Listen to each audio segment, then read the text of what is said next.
As a kid, I used to like math a lot. I liked it so much that I used to do it during my free time.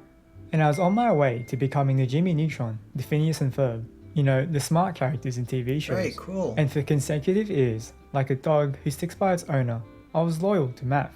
My answer to the question asked most during school, what's your favourite subject, has always been, without fail, math. But after a while, after the honeymoon phase had worn off, we stopped calling each other cute nicknames, and mathematics and I experienced some minor hurdles. And just like McDonald's fries that had gone cold, mathematics for me had just gotten stale, going from delicious Aww. to inedible in what felt like mere moments. So I'm going to be going through the levels of mathematics I've gone through, and why I've come to dislike it more and more throughout the years. Level 1, counting. We all did it, some of us still do. Counting with your fingers. Jimmy has 4 apples and Eve gave him an extra 2. How many apples does Jimmy have? You'd look at your fingers, start with 4, and raise 2 extra, and then you count. Easy. And you might think that this will only work up to 10 because we have 10 fingers, but no, I had a way to count up to 30. If you look at your fingers, there's 3 sections for each finger. So if you count each section instead of a smart. full finger, you can count Very up to smart. 15 numbers on each hand. And if you use both hands, it's now 30.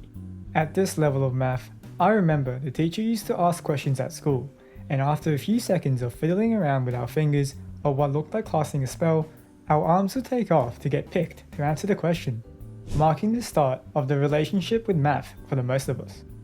Level 2, mental math. So the finger counting is only good when you're adding and subtracting things less than 10 or 30 with the technique I showed. But when you get questions with bigger numbers like 32 plus 12, we're forced to use our brains a little bit more. This was the first big hurdle Not a in huge math, amount. for the kids who got it, and the kids who didn't just needed more time. Now, I was one of those kids who didn't get it when the teacher taught us, but I had a genius idea. When I got home from school that evening, I grabbed a marker and drew 50 dots on my arm. Oh wow. Why, you might ask? I figured I couldn't add extra fingers on myself, and even if I could, I didn't want my hands to look like a star-nosed mole. So, to bypass this physical limitation, I've thought about the idea of drawing dots on myself. 32 plus 12, no problem. I'll count 32 dots and I'll shift my finger across my arm until I finish counting a further 12. The That's a lot of only work. bad thing about this is that the teacher told me to wash off the dots the next day, because I guess the topic was mental math and not counting. Honestly, I think she was just jealous. But eventually, I learnt how you were supposed to solve questions that didn't or couldn't have physical representations for, further climbing up the mountain of mathematics. Level 3, Speedy Math. This was my favourite. Remember those math sheets we used to get with maybe 15 questions? I remember zooming through these questions, and after I'd finished, the graphite from the pencil would stain the blade of my done. hand from signing on the pencil markings on the paper. No more mental math. No more drawing dots on myself. I remember the teacher would give us a sheet of questions and test us every morning, and the top 5 people to finish first with no mistakes got a sticker. I had 4 stickers on my pencil case, and if someone was bothering me during class, all I had to do was ask a simple question. How many stickers do you have? No. Completely Don't do soul-crushing.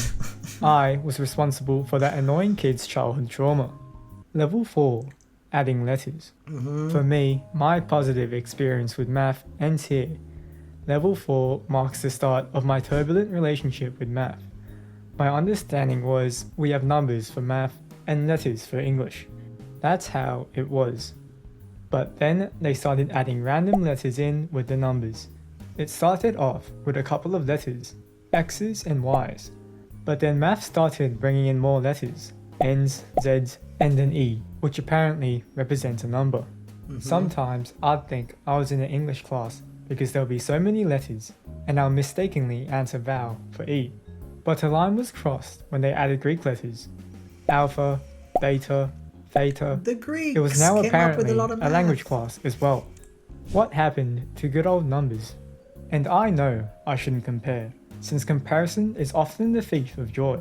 But all I'm saying is that in English, we didn't have to count the number of vowels and multiply it by the consonants. Level 5, triangles. I remember in the Trigonometry. final stages of secondary school, if you miss a class, it's game over. Just like tripping over at the start of a 100-meter sprint, you aren't catching up. There was one time I was sick with a fever. My head was so hot, you could probably cook your breakfast on there. I had to take a week off, and when I came back to school, I saw this. You know what? My fault. I should have just stayed at home. There seems to be an obsession with triangles. Sine, cosine, tangent. Now, I get it. You can find the length of this side using these two, or you can find the angle of this using these two. Right, so don't get me wrong. I can appreciate the look and the taste of a Dorito, or the appetizing allure of a slice of pizza. I can even appreciate the aerodynamic efficiency of that yellow Angry Bird that goes fast. And listen, if I'm trying to be the next Mr. Beast, making a bigger slice of pizza, or if I was in ancient Egypt making pyramids, I'm all ears.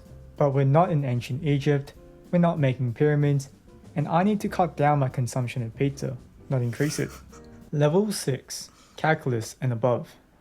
To anyone who was unfortunate enough to undergo the insufferable topic that is calculus, first of all, I am sorry for your loss. The loss of time, sanity, and self-confidence is something that we'll never get back.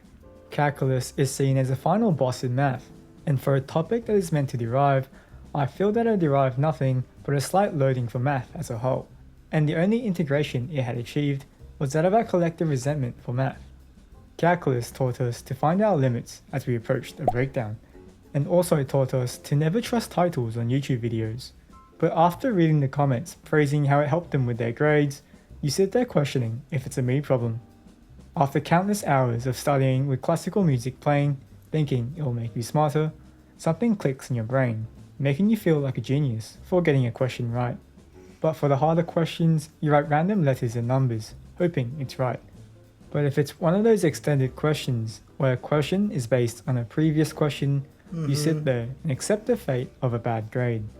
Eventually, after many repetitions of what seems like the worst human experience possible, you move on to level 7. Level 7, Quit or Finish. After a long journey exploring a glimpse of what mathematics has to offer, level 7 is the end of learning math, at least from an academic standpoint. The highs and the lows, the late nights and early mornings. What was it all for? We started off deciding how many apples we should share, and quickly descended to cooking an unsavory mix of simple soup. Something I noticed I was asking myself often when learning math was why? Yes, the instinctive answer is to get good grades, but it often felt like the topics in math had no utility in our immediate lives. New words learnt in English can be applied in the world outside of exams, and even things that can't be applied physically, such as the concepts learnt in science, gives us some sort of understanding of the world. In the case with mathematics, excluding the fundamental skills discussed in the earlier levels, the ability to apply what we've learnt in a meaningful way seems to be limited. We were taught to solve for y, but didn't know how to solve the y. But with a subject with so many problems, and depending on us to solve them, it was a red flag from the beginning. And with most of the world requiring students to study mathematics, it seems like a toxic relationship forced upon us. Wow, there's so much to unpack in this video. It was a really fun video. I can tell that this is somebody who actually really enjoyed mathematics when they were growing up, which is so cool. And it seems like they sort of got a little bit lost when we introduced X's and Y's, but these are necessary so that you can move a little bit further.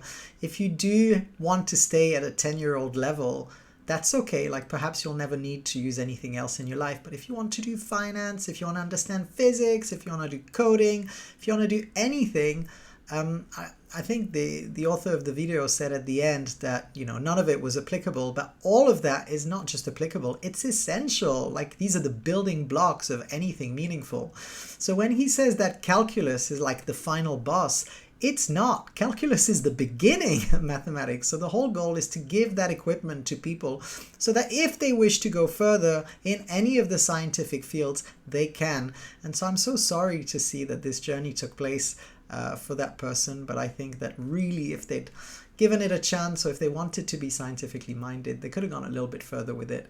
Don't let this discourage you. Super fun video, but there is definitely a purpose and a point to mathematics, and that is for anything scientific. So see you on the next video. I hope you enjoyed this this reaction video to that video, and I'll see you next time.